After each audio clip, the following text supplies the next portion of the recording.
Gate પાસે નજર જતા જોયું કે રિષિકા અંદર આવી રહી હતી। અજીતભાઈ અને શગુનબેન દોડતા દોડતા રિષિકા પાસે ગયા। અજીતભાઈને રિષિકાને ગળે લગાવી દીધી। અજીતભાઈ કંઈ પૂછે એની પહેલાં શગુનબેને રિષિકાને ખેંચીને પોતાની છાતી સરસી ચાપી દીધી હતી અને રડી પડ્યા। થોડીવાર પછી રિષિકાની અળગા થઈને તેમણે રિષિકા પર સવાલોનો વરસાદ વરસાવી દીધો। શગુનબેન રડતા રડતા, તું ઠીક તો છે ને બેટા? તને કંઈ થયું તો નહીં ને? ક્યાં હતી તું? એક ફોન પણ ના કર્યો અને તું મારો ફોન કેમ નથી ઉપાડતી? બોલ ને બેટા, શું થયું? બોલ ને। રિષિકા કંઈ જ ના બોલી, ના શકી। પોતાની મમ્મીને જોયા કરી અને આખરે અજીતભાઈ બોલ્યા, અજીત, અરે પણ તું એને કંઈ બોલવા તો દે। બોલે તે સાથે કેટલા સવાલો પૂછી દીધા છે, તો આટલા સવાલોમાં તે તારો પહેલો સવાલ શું હતો એ પણ તું ભૂલી ગઈ છે। થોડુંક મજા કરતા શગુનબેન જરા ગુસ્સામાં, તું શું તમે પણ આવા સમય પણ તમને મજાક સૂચે છે? અજીત, અરે પહેલાં તું રડવાનું બંધ કર। હવે તો એ ઘરે આવી ગઈ છે ને, એને ઘરમાં તો આવવા દે, બેસવા દે, પછી શાંતિથી પૂછે, એ પણ તારા બધા સવાલોનો જવાબ આપશે। બસ ચાલો હવે અંદર આવો બેટા। અજીતભાઈ રિષિકાના પીઠ પર હાથ રાખીને એને ઘરમાં લઈ જાય છે અને શગુનબેન પણ તેમની પાછળ પાછળ અંદર જાય છે અને અજીતભાઈ રિષિકાને સોફા પર બેસાડે છે અને શગુનબેન રિષિકા માટે પાણીનો ગ્લાસ લાવીને તેને આપે છે। અજીત સોફા પર બેસાડતા, આવ દીકરા, બેસ। શગુનબેન, લે બેટા, થોડું પાણી પી લે। રિષિકા, થેન્ક યુ મમ્મી। પાણી પીધા પછી ગ્લાસને ટેબલ પર મૂકીને રિષિકા બોલે છે, રિષિકા, સોરી મમ્મી, સોરી પપ્પા, મારી ભૂલ થઈ ગઈ, પણ હું શું કરું, મારી પાસે કોઈ ઓપ્શન જ ન હતો। ઘરે આવતા સુધી રિષિકાને જે કોઈ પણ નિકે શીખડાવ્યું હતું એ પોપટની જેમ બોલવા માંડે છે અને આ બધું ખોટું છે। રિષિકા, પપ્પા, આજે મારા એક્સ્ટ્રા ક્લાસીસ હતા એ કેન્સલ થઈ ગયા, એટલે હું ઘરે આવવા નીકળી હતી, પણ મારા ક્લાસમાં એક છોકરી કોઈ કારણસર 15 દિવસ કોલેજ નથી આવી, એટલે પ્રોફેસરે મને બોલાવી અને એને નોટ્સ આપવાની હેલ્પ કરવાનું કહ્યું। મેં એને નોટ્સ આપ્યા, પણ એ મને થોડું એક્સપ્લેન કરવા માટે મદદ માંગી, એટલે મેં હા ભરી અને અમે એના હોસ્ટેલના રૂમમાં ગયા અને અમે અમારું કામ કરતા હતા અને અચાનક વરસાદ શરૂ થઈ ગયો।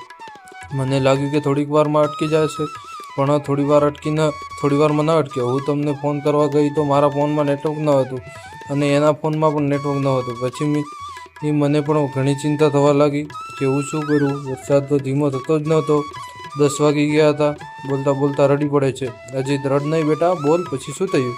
રિષિકા, તમને પણ મારી ચિંતા થતી હશે એ વિચારને આખરે મેં મારી બુક્સ ત્યાં જ રાખીને હું ત્યાંથી નીકળી ગઈ। બહાર આવી તો હોસ્ટેલનો વોચમેન મને બહાર જતા રોકી એમને એમ કે હું હોસ્ટેલની કોઈ છોકરી છું। એમને ઘણું સમજાવ્યું પણ એ માન્યા જ નહીં। આખરે હોસ્ટેલમાં જઈને પાછી પેલી મારી છોકરી બોલાવીને લાવી, ત્યારબાદ એણે કહ્યું કે હું કયા કારણસર ત્યાં હતી। છેવટે એમને વાત માની એ મને જવા દીધી। આ બધી વાતોમાં મારો ફોન પણ ત્યાં જ રહી ગયો, નહીં તો હું તમને જરૂર ફોન કરત। પાછી રડે છે। મમ્મી, કંઈ વાંધો નહીં બેટા, રડ નહીં, ચાલ હવે। અજીત, બોલ બેટા, પછી તું અહીંયા કઈ રીતે પહોંચી?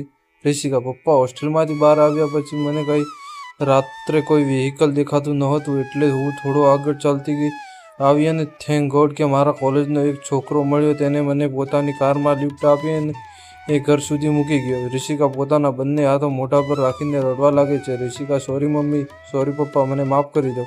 અજીત, અરે બેટા, એમાં માફી શું માંગવાની? તું તો કોઈની મદદ જ કરતી હતી ને, પણ બીજી વખત કાર પાછી મોકલવાની નહીં, કેમ કે ક્યારે પણ અણધારી આફત આવી શકે છે ને બેટા। રિષિકા, હા પપ્પા, હું ધ્યાન રાખીશ।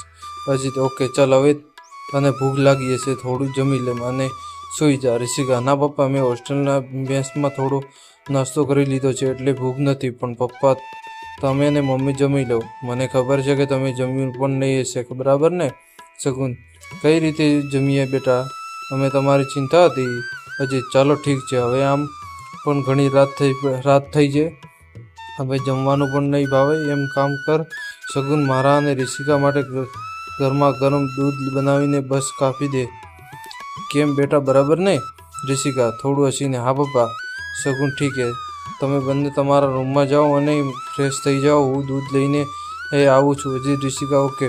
ત્રણેય ઊભા થઈને જાય છે। શગુનબેન રસોડામાં જાય છે અને અજીત ને રિષિકા પોતપોતાના રૂમમાં જાય છે। રિષિકાનો બેડરૂમ ઉપરની તરફ છે, એટલે દાદરા ચડીને જાય છે, પણ પોતાના બેડરૂમ તરફ જતાં જતાં તેના મનમાં ઘણી અવગત હોય છે. પોતાની જાતને કોસે છે કે હું આટલું બધું જુઠ્ઠું કઈ રીતે બોલી ગઈ, એ પણ પોતાના એવા મમ્મી પપ્પા જેમને મને હંમેશા પ્રેમથી રાખી છે. વિચારો તેના રૂમમાં આવી જાય છે. બેડરૂમમાં જઈને દરવાજો લોક કરીને ત્યાં ફસડાઈ પડે છે અને રડી પડે છે. અચાનક તેને કોઈકને દાદરો ચડવાનો અવાજ આવે છે. તે સમજી જાય છે કે મમ્મી આવી છે, એટલે જલ્દી ઊભી થઈને બાથરૂમમાં જતી રહે છે અને શાવર ચાલુ કરે છે. સગુનબેન બેડરૂમનો દરવાજો ખોલીને અંદર આવે છે અને જુએ છે કે રિષિકા રૂમમાં નથી. બાથરૂમમાં અવાજ આવતા ત્યાં જાય છે અને બાથરૂમનો દરવાજો નોક કરે છે. સગુન દરવાજો નોક કરીને, રિષિકા બેટા તું હજુ અંદર જ છે? રિષિકા હા મમ્મી બોલો. સગુન બેટા દૂધ લઈને આવી છું. રિષિકા હા મમ્મી, બહાર ટેબલ પર મૂકી દો, હું પી લઈશ. સગુનબેન ઠીક હે બેટા, હું જાઉં છું. Good night. Rishika good night મમ્મી. સગુનબેન જતા રહે છે. રિષિકા ફ્રેશ થઈને બહાર આવે છે, પણ રડી રડીને એની આંખો લાલ થઈ ગઈ હોય છે. બેડરૂમનો દરવાજો લોક કરી દે છે અને રિષા સામે આવીને ઊભી રહે છે અને નિક સાથે વીતેલા એ પળ યાદ કરે છે કે કઈ રીતે એ બંને જણે સાહસની એ પળ વિતાવી, અને એ યાદ આવ્યા સાથે તેને પોતપોતાના ચહેરા બંને હાથે છુપાઈને લીધો અને ઢૂસકું ભરીને બેડ પર ઘસડાઈ પડી અને જોરથી રડવા લાગી. તેને પોતાના હાથ મોઢા પર રાખીને દીધા, જેથી અવાજ બહાર જાય નહીં, અને રડતા સૂઈ ગઈ. સવાર અજીતભાઈ ડાઇનિંગ ટેબલ પર નાસ્તો કરવા બેઠા છે અને સગુનબેન તેમની પાસે બેઠા છે. બંને વાતો કરે છે. અજીત વાહ સગુન, આજ તો પોહા બનાવ્યા છે, શું વાત છે? સગુન રિષિકાએ એ બહુ ભાવે છે ને, રાત્રે તો કંઈ જમી પણ નથી મારી દીકરી. થોડું દુઃખ જતાવીને, દુઃખ લાગી હશે તેને, એ ફેવરિટ નાસ્તો જોશે તો ઉછળી પડશે. થોડી ખુશી અને સ્કીમ સાથે બોલે છે અને તેમની નજર અજીતભાઈ પર પડે છે. અજીતભાઈ સગુનબેનને આંસુ સાથે જુએ છે અને બોલે છે. અજીત સૌથી પહેલાં તો પોહા જોઈને ઉછળ્યો, કેમ કે પોહા મારા ફેવરેટ છે, એ પણ રિષિકાના જન્મ પહેલાંથી. અને અહીંયા પહેલો તો હું બેઠો છું, મેં પણ રાત્રે નહોતું જમ્યું, મને પણ ભૂખ લાગી છે, એ તું જાણે છે ને? તો હું પણ. સગુન હું તો આમ જ બોલતી હતી, શું તમે પણ? અજીત ઓકે. અરે આ રિષિકા કેમ હજુ આવી નહીં? સગુન અરે હા બૂમ પાડતા રિષિકા બેટા જલ્દી નીચે આવ, તારો ફેવરેટ નાસ્તો બનાવ્યો છે. રિષિકાના કોઈ જવાબ ના મળતા સગુનબેન ફરી બૂમ પાડે છે, તો પણ કોઈ રિસ્પોન્સ ન મળ્યો. તેથી તેમણે કહ્યું, સગુનબેન હું ઉપર જઈને જોઈ આવું.